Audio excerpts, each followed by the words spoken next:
Hello दोस्तों, प्रेम से बोलिए वृंदावन बिहारी लाल की जय हो। दोस्तों, जैसे कि आप लोग देख सकते हैं, ये वृंदावन का सीन है। हम लोग गए थे वृंदावन घूमने के लिए, तो ये बनाए थे, शूटिंग किए थे। तो दोस्तों, आप लोग अच्छा लगे वीडियो तो लाइक कीजिए, कमेंट कीजिए, थैंक यू। और वृंदावन का नज़ारा देखिए। एक वीडियो हमारा और है जो 4 मिनट का है, उस पर भी आपको वृंदावन का जो है प्रेम मंदिर का सारे सीन मिलेगा।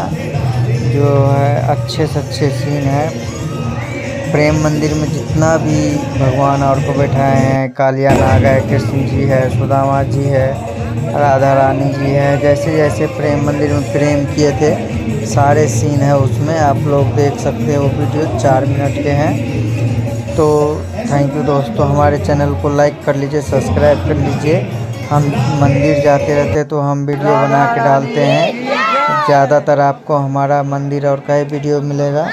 Thank you so much. Video को सब्सक्राइब कर दीजिएगा, लाइक कर दीजिएगा वीडियो को। थैंक